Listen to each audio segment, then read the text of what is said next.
Welcome, distinct minds. We're here in nature. It's beautiful.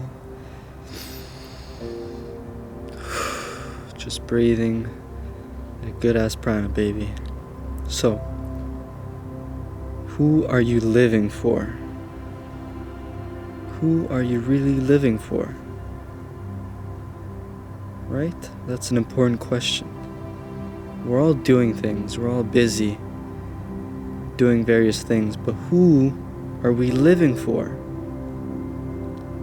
Right? You came into being. I don't know how old you are, but you came into being. Right? Your parents had some nice fun and made you. And just think about for a second how miraculous it is that you're even here on Earth, being able to have this experience. Billions, if not more,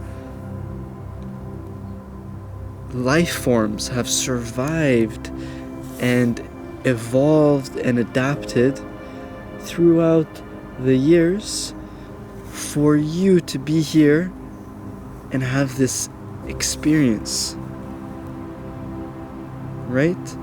You came here following an ancestry of life form that have evolved just for you to have this experience. Especially nowadays, we're living in such an age of abundance. It's crazy. We have smartphones, we have access to all the information that we could ever ask for. We have ways to create like this. Yet most of us still find us complaining. So we were born into this world, and I'm here to reassure you that it's a gift. And remember that you're here for a limited time. Who you are as a spiritual being is immortal. But in this life form, you are here having this experience for a limited time. You will die, and your journey will end in this specific plane. So, what happens is, there's two things that happens when you're in this experience.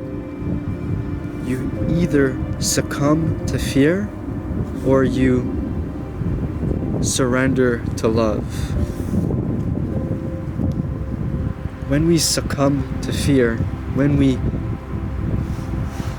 are guided into the comfort of fear, we stop listening to our inner voice. We stop believing in it.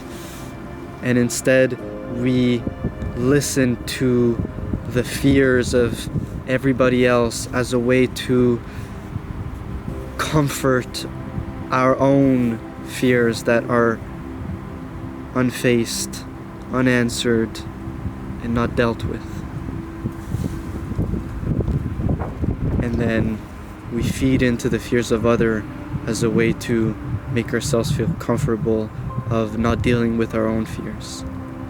And then we attach ourselves to things, people, we attach ourselves to money, to achievements, to your job title, as a way to comfort this bottled up fear. However, if you decide to surrender to love, you decide to completely rid yourselves of all the fears that prevent you from living a life filled with love, a life that brings you closer to the joys of living, right? Yoga, union. You can only get closer to the ecstasy, the bliss, the joys of being alive if you face your own fears that are preventing you from getting there, and when you face your own fears that are preventing you from truly loving life and living a life that you were truly meant to live, filled with love, then you will see life as a gift, and you will treat it as a gift, and you will spill your love outwardly to everybody. It'll just overflow, and you won't need to be attached to anything, because you have surrendered yourself to love, which connects to everything. You see love as that which is connected to everything yet attached to nothing. And if you can find a way to surrender yourself, your ego, your limitations, to truly surrender to that love, to be able to express yourself in that unconditional way, you'll experience the bliss of living.